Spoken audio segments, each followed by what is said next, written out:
Bonjour à tous et à toutes, je suis Claire Plassard, Senior Insight Analyst du Hub Institute et je suis ravie de vous retrouver pour ce 9e épisode du Hub Radar. Aujourd'hui, on va voir ensemble les 6 piliers de la santé connectée. Alors on démarre tout de suite avec la prévention et l'hygiène. On constate une transition du secteur de santé, donc d'un modèle de type curatif, thérapeutique, vers une médecine plutôt de type préventif qui permet aux patients d'apprendre et de prendre soin de leur corps avec plus de moyens et notamment des nouveaux moyens, des innovations technologiques comme par exemple les capteurs, l'Internet des objets, les IoT, la connectivité, le stockage de la donnée et également l'analyse de la data avec l'intelligence artificielle.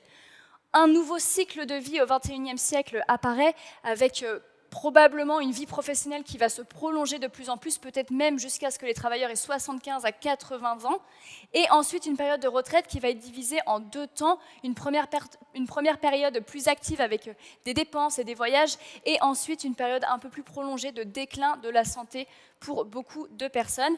Et donc voilà, vraiment un changement d'objectif pour la médecine. Si auparavant on cherchait à étendre l'espérance de vie, étendre la durée de la vie, aujourd'hui l'enjeu est plutôt d'améliorer la qualité des années restantes. Et c'est notamment une des préoccupations majeures des seniors, mieux vieillir. Et c'est pour cela que Nicolas Salado est intervenu sur la scène du Digital Life and Health Forum pour Doctissimo, pour nous expliquer que voilà, Doctissimo, avec près de 10 millions de visiteurs mensuels, est un média santé de référence pour de nombreux Français et que de nombreux seniors vont aller rechercher de l'information sur comment parvenir à mieux vieillir. Et donc Doctissimo a notamment mené une étude pour essayer de comprendre un peu les attentes des seniors et pouvoir leur proposer des outils adaptés. Donc suite à cette étude, ont été mis en place de nouveaux outils, comme par exemple un onglet dédié à la thématique du mieux vieillir, un coaching nutritionnel, un calendrier santé, un guide des examens et enfin des contenus liés à l'exercice physique. Les seniors connaissent et utilisent les objets connectés, donc on constate que 70% des seniors possèdent un ordinateur, donc réellement une bonne connaissance du marché du digital et notamment au travers des objets connectés. La plupart des seniors ont déjà entendu parler des montres connectées, des podomètres, des balances connectées.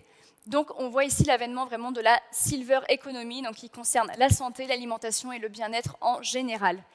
Mais pour autant, il existe tout de même une fracture numérique. Donc, sur la scène du Digital Life and Health Forum, on a eu la Croix-Rouge française qui est venue un petit peu nous expliquer quelles étaient les actions mises en place par la Croix-Rouge pour réussir à réduire cette fracture numérique, et notamment au travers d'un programme de renforcement du numérique pour les seniors, un programme de lutte contre l'exclusion sociale par le numérique, donc avec des cours, et également avec la distribution de solutions digitales, comme par exemple des tablettes ou des casques de réalité augmentée. Deuxième pilier de la santé connectée, la télémédecine. Donc la télémédecine, c'est 5 types d'actes médicaux différents, donc la téléconsultation, la téléexpertise, la télésurveillance médicale, la téléassistance médicale et enfin la réponse aux appels, comme par exemple auprès du SAMU ou du 15. Et à ces 5 types d'actes médicaux, on peut également ajouter, qui est vraiment juste aux prémices, l'assistance à la chirurgie qui commence tout juste à se développer. Les téléconsultations ont été essentielles pendant la Covid. Effectivement, la pandémie et les périodes de confinement ont réellement mis en lumière ces nouvelles pratiques de consultation, avec une augmentation de l'ordre de 10 à 15 fois du nombre de téléconsultations pendant le premier confinement, et des usages qui ont été très utiles pour décharger le personnel médical, puisque 20% des patients qui ont eu recours à la téléconsultation se seraient rendus aux urgences. Donc voilà, ça a permis de désaturer les urgences et ainsi de pouvoir laisser le personnel hospitalier se concentrer sur les patients Covid. Maintenant qu'on commence à sortir un petit peu de cette période de pandémie, de confinement, on voit que les usages de la télémédecine sont en baisse. Et on a interrogé Lionel Richard, donc expert de la santé connectée, pour voir avec lui comment est-ce qu'on pouvait pérenniser la e-santé. Et pour Lionel Richard, c'est simple, il faut l'inscrire dans le parcours du soin du patient. Donc il faut arrêter de produire des pilotes sous-dimensionnés qui vont un petit peu arriver de manière exceptionnelle, mais il faut vraiment normaliser la pratique en l'inscrivant dans le parcours de soins traditionnel du patient. Marie-Laure Seillard, donc CEO de MedDocteur, explique également que pour pouvoir continuer à se développer en 2021, la télémédecine doit bénéficier d'un cadre réglementaire plus flexible, donc notamment en essayant de dissocier un petit peu plus la téléconsultation du médecin traitant. En France, le médecin traitant a un rôle qui est vraiment très central. 85% des téléconsultations ont été faites entre un patient et son médecin traitant. Mais si on veut réussir à développer, à généraliser ces pratiques, il faut autoriser d'autres médecins à réaliser des téléconsultations et un petit peu accélérer et faciliter le parcours. Le baromètre de la santé connectée a montré une réelle digitalisation des soignants, donc une vraie adoption des outils digitaux par le personnel soignant. 80% des soignants déclarent ne plus pouvoir se passer d'outils digitaux dans leur pratique. Et on a notamment cet exemple de l'AP-HP, donc Assistance publique hôpitaux de Paris, qui a pris pour la première fois une participation dans une start-up et ils ont choisi d'investir dans une jeune pousse qui produit une solution de sonde d'échographie connectée et portatif, donc qui permet de démocratiser la technologie de l'échostéthoscopie et de réaliser cet examen médical plus près du patient sans avoir besoin de le transporter sur le lieu. Et donc ça permet de l'utiliser en temps réel avec une image plus rapide et donc d'avoir une aide au diagnostic plus facile. Les objets connectés, donc c'est tout un écosystème de capteurs, d'objets qui vont enregistrer les données de la santé et qui vont pouvoir ensuite renforcer le lien avec le médecin. On a interrogé donc WeThings qui nous a expliqué que pour eux, les dispositifs connectés apportaient 3 bénéfices.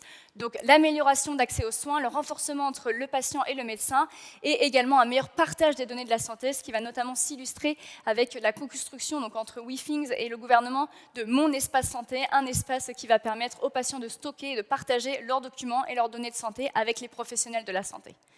La réalité virtuelle en médecine, alors 3 grands apports thérapeutiques de la VR pour les patients, donc que ce soit en termes de gestion de la douleur, de gestion de l'anxiété, de la dépression et également de la réhabilitation, donc post-traumatisme, post-opération. La réalité virtuelle permet également d'aider et de faciliter la formation des chirurgiens. Donc on constate lorsque l'on fait le test, un test qui a été fait donc par l'UCLA entre 2 groupes de chirurgiens qui ont été formés l'un de manière traditionnelle et l'autre avec la réalité virtuelle. Les chirurgiens formés avec la réalité virtuelle ont une performance de 230% supérieure à ceux formés de manière traditionnelle, avec notamment une procédure qui est terminée 20% plus rapidement et des étapes franchies correctement de 38% supérieures. Donc réellement une aide et des meilleures performances grâce à la réalité virtuelle. 4e pilier de la santé connectée, les assistants robotiques. Donc les robots sont globalement bénéfiques en chirurgie, que ce soit en termes de bénéfices globaux, comme par exemple sur la formation, comme on a pu le voir tout à l'heure avec la réalité virtuelle. Ici, les robots peuvent également faciliter la formation. Pendant la chirurgie, ensuite, pour accompagner le chirurgien, améliorer la précision, et aussi après la chirurgie, donc pour accompagner la récupération des patients.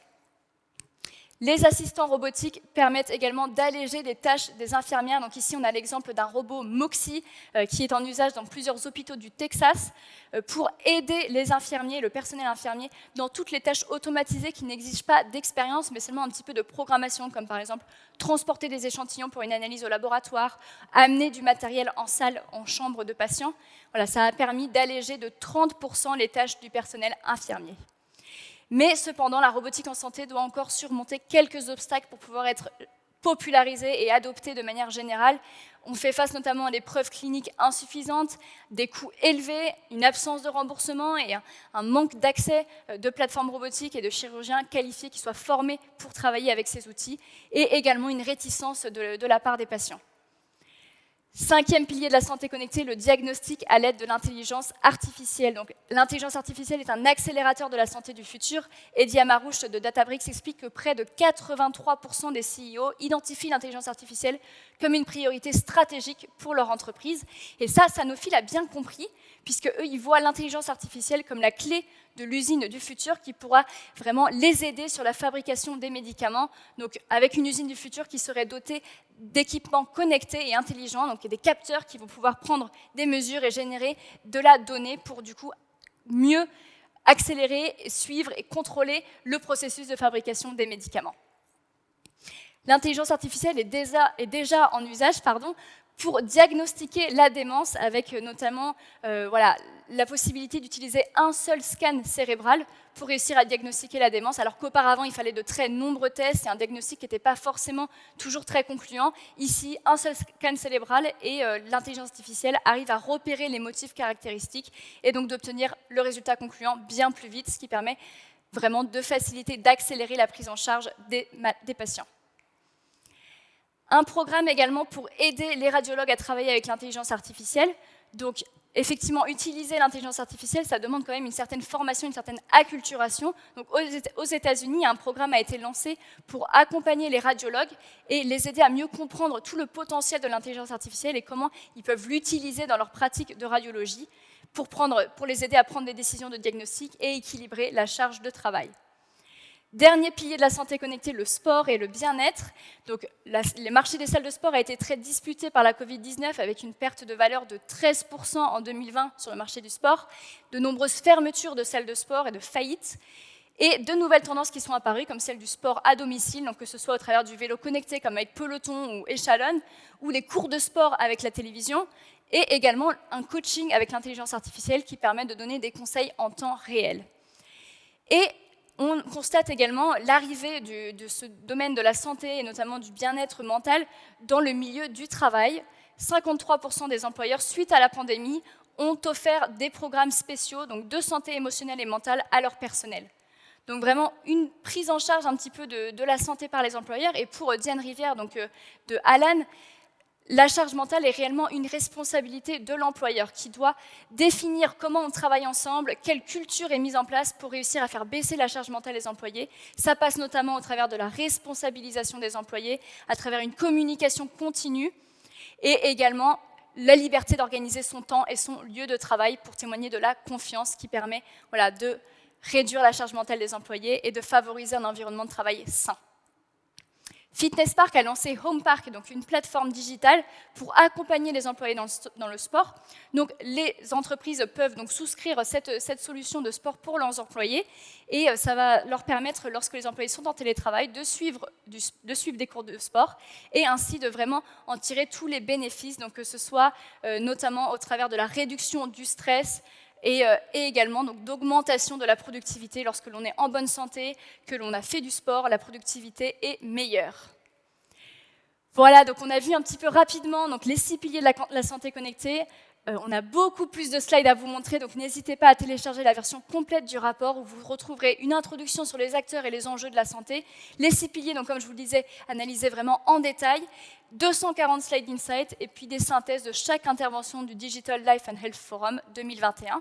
Ce rapport est déjà disponible sur la zone membre, donc pour les entreprises qui sont membres. Si vous ne l'êtes pas encore, n'hésitez pas à nous contacter, on sera ravis de vous accueillir parmi notre communauté de décideurs. Je vous remercie pour votre attention et puis on se retrouve très prochainement pour un nouvel épisode du Hub Radar.